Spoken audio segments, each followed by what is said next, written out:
Hi, my name is Muhammad Kasha Fauzi, and for the introduction, is Mudarabah is a fundamental Islamic financial concept that reflects a unique partnership arrangement rooted in Islamic principles. Derived from the Arabic word darabah, meaning to share, Mudarabah presents a financial partnership where one party provides capital, known as the Rabu'ul Ma'al, while the other offers expertise and labor, referred to as the Mudarib. Mudarabah plays a crucial role in promoting economic justice and ethical financial behavior, contributing to the development of a robust and inclusive financial system that aligns with Islamic principles. Okay, first thing first, before we dive more into this Mudarabah topic, we need to know what is Mudarabah. So, the definition of Mudarabah is a financial partnership or contract in Islamic finance where one party provides capital, which is Rabu'ul Ma'al, and the other party provides the labor and expertise in the business, which is called Mudarib, to engage in a business or investment activity. The profits generated from the investment are shared between these two parties. So, some of the concept is the parties involved, which is Rabu'ul Ma'al and Mudarib, profit and loss sharing, which is like I said before, the profit will be shared uh, based on the agreement in the contract. Next is transparency. Both parties need to maintain transparency in their dealings in the business, of course. And next is nature of the partnership. The Mudarabah contract may have a specific duration or be open-ended, and permissible business activities, which is the Mudarabah agreement, should specify what is the business about or the nature of the business.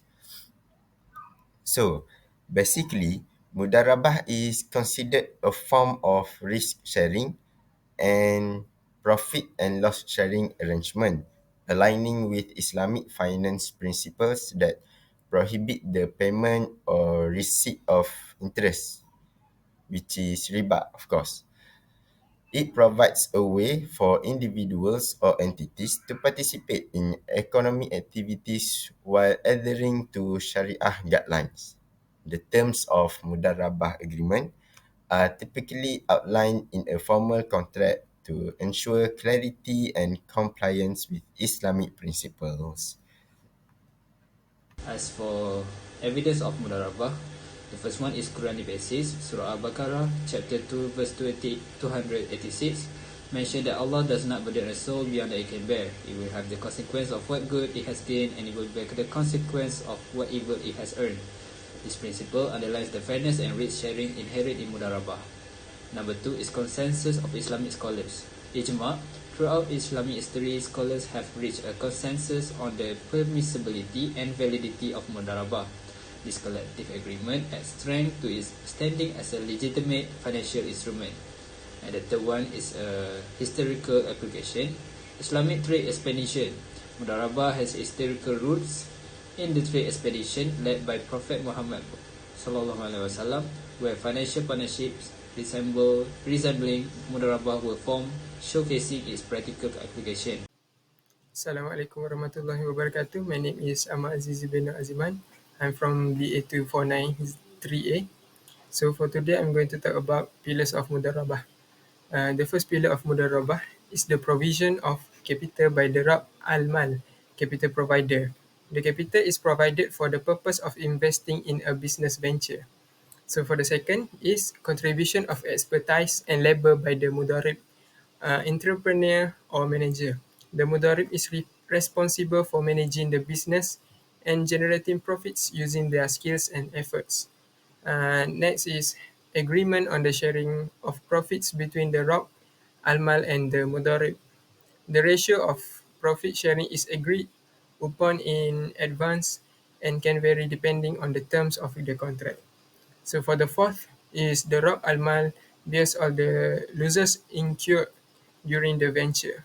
The Mudarib, on the other hand, does not bear any financial loss but may lose their labor if the ventures fail. Lastly, the Mudarib, the mutual consent between the Rob and Al-Mal, and the Mudarib regarding the terms and condition of the contract, both listeners must agree to enter. That's all from me. Thank you. So next is application of Mudarabah contract. In Islamic banking, Mudarabah is widely used in Islamic banking as an alternative to conventional interest-based financing. Banks act as Rob al-Mal, providing funds to entrepreneurs for various projects. Investment funds. Mudarabah contracts are commonly used in the creation and management of investment funds. Investors pool their funds and fund manager act as mudarib, utilizing the capital to invest in different asset classes such as stocks, real estate, or commodities. Next is venture capital. Mudarabah is suitable for providing financing to small and medium-sized enterprise (SMEs) and startups. Venture capital firms can enter into a Mudarabah agreement with entrepreneurs who have innovated business ideas but lack the necessary funds. Next, project financing. In large-scale projects such as infrastructure development, Mudarabah can be used to raise funds. Investors act as the Rob al-Mal by providing capital, while project managers or developers act as Mudarib, responsible for executing the project. Lastly, crowdfunding. Mudarabah can facilitate crowdfunding initiative where individuals or organizations pool their funds to support a particular cause or project. That's all from me. Thank you. Bismillahirrahmanirrahim. Assalamualaikum warahmatullahi wabarakatuh. My name is Muhammad Syahrul Azwan bin Ahmaduddin. Today I will talk about the modus operandi Mudarabah. Mudarabah is a form of Islamic finance based on profit sharing. Its modus operandi involves two main parties, which is the Rab'ul Ma'al, the investor or capital provider, and the Mudarib, the entrepreneur or manager. There are six steps under modus operandi Mudarabah, which is first agreement. Agreement. Both parties enter into a Mudarabah agreement where they agree on profit sharing ratio but also on potential loss bearing. The profit sharing ratio is agreed upon in advance while the loss unless due to negligence of or misconduct is typically borne by the Rab'ul Ma'al. The second one is the capital investment. The Rab'ul Ma'al provide the capital required for a specific business venture or investment. The Mudarib contribute expertise, time, and effort to manage and grow the business. And the third one is profit sharing. Any profit generated from the venture are shared between the Rab'ul Ma'al and Mudarib. Based on the agreed upon ratio, the Mudarib receive a portion of the profit as a reward for their management service, while the Rab'ul Ma'al earns a return on their investment. The fourth is loss sharing. In case of losses resulting from the venture, unless due to the negligence of or misconduct by the mudarib, the losses are generally borne by the Rab'ul Ma'al, while the mudarib doesn't receive any performance-based compensation. And the fifth, transparency and reporting. The Mudarrib is usually required to provide regular report to the Rab'ul Ma'al regarding the progress of the investment and the financial performance. And the last one is a termination. The Mudarrib agreement ends upon completion of the venture or at the agreed upon time. Any profit earned and distributed according to the per agreed profit sharing ratio. That's all for the modus operandi Mudarabah. Alright, for the application of Mudarabah in financial institution. As we know, Mudarabah is Islamic financial concept based on profit sharing. It has application in various financial institutions, particularly Islamic bank and financial entity that operate under Sharia principle. Here are some common applications of Mudarabah in financial institutions, which is first investment account. Islamic bank offer Mudarabah based investment account. Customer deposit fund into this account become the Rab'ul Ma'al, while the bank act as the Mudarib, investing this fund in Sharia compliant ventures. Profit generated from this investment are shared between the bank and the account holder based on the pre-agreed ratio. And the second one is business financing. Financial institutions use Mudarabah to provide financing to business. The bank provide the capital, which is the Rabul Ma'al, and the business owner or entrepreneur become the Mudarib. Using this fund to run the business, profit are shared as per the agreed term, while losses are borne by the bank, unless due to misconduct from the Mudarib. The third one is venture capital. Mudarabah is also utilized by Islamic financial institutions for venture capital funding. This institution invests in startup or new project as Rabul Ma'al, and the entrepreneur manage the project as Mudarib. Profit are shared based on the agreed ratio. The fourth is trade finance. In trade transaction, Mudarabah can be employed by Islamic bank. For example, a bank might partner with a client to purchase goods for resale. The bank provide the capital, and the client manage to trade and sell as the Mudarib. Profit are divided according to the pre-agreed profit sharing ratio. The last one is asset management. Mudarabah can also be used in asset management services offered by Islamic financial institutions. Investors pool their fund as Rabul Ma'al, and the institution act as the Mudarib, investing this fund in various Sharia-compliant assets. Profit are shared among the investor and the institution based on the agreed terms. That's all for application of Mudarabah in financial institutions. Okay. Next, I will talk about condition of mudarabah. In a mudarabah contract, certain conditions and guidelines are typically outlined to ensure the compliance of the partnership with Islamic principles. So here are some key conditions associated with mudarabah.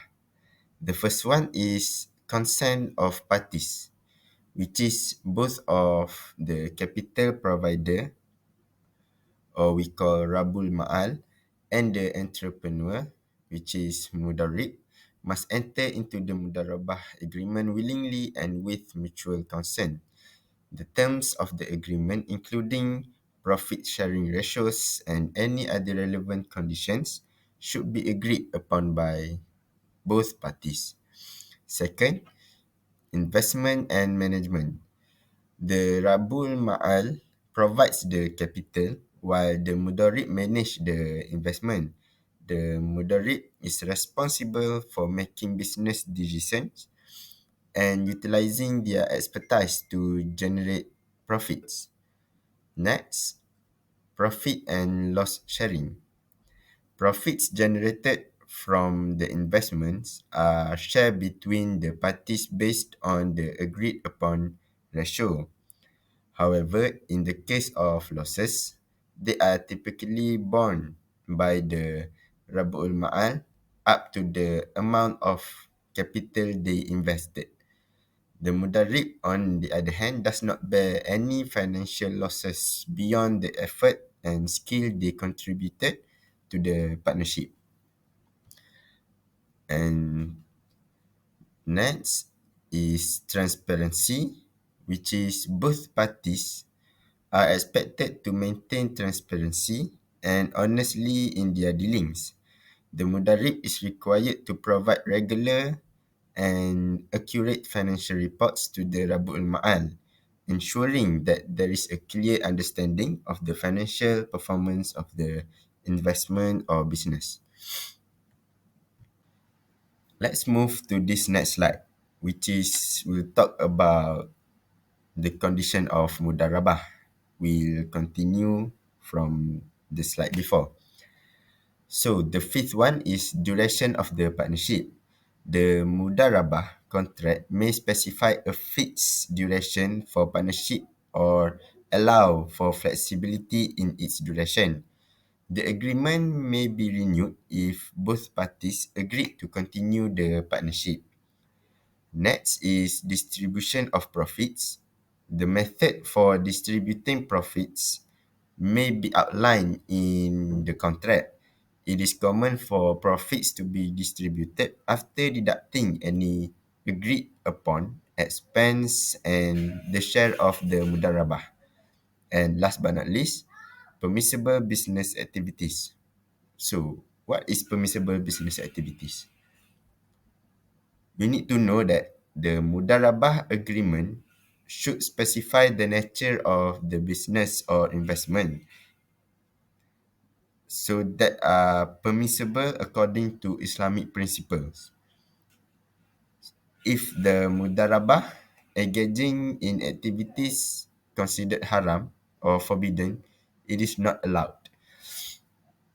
So, these all of conditions play crucial part for parties entering into a mudarabah contract to clearly define this condition and terms in a written agreement to avoid misunderstanding and assure compliance with Islamic finance principles. So my name is Muhammad Faris Ashraf bin Muhammad Siddiq. So now I would like to share about the differences between Mudarabah and Musyarakah.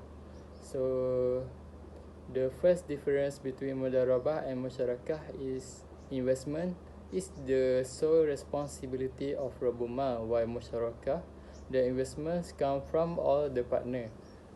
The second difference is for Mudarabah, the Rabuma has no right to participate in the management which carried out by Mudarib only, while Musyarakah, all the partners can participate in the management of the business and can work for it. So the third difference is for Mudarabah, Rabuma liability is restricted to his investment, while Musyarakah, partners' responsibility is generally unlimited. All assets of liability must be shared equally by all the partners. And the last one is for Mudarabah. Mudarib assets are fully the property of the Rabuma. The Mudarib only can receive a profit share if he successfully sells the item. For Musyarakah, assets of the Musyarakah become jointly owned by all the partners in agreements. Even profit has not been generated through sale, each them can gain from the increase of the value of the assets.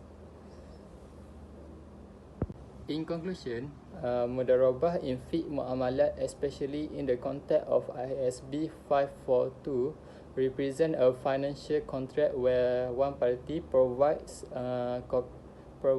capital, which is Rabuma, and the other contributors labor and expertise, which is Mudarib.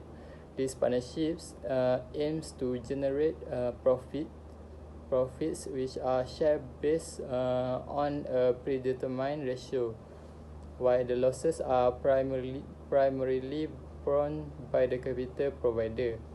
Mudarabah serves as a structure and Sharia complement mechanism for capital investment, emphasizing the importance of collaboration and risk sharing in Islamic finance. So that's all from us. Thank you.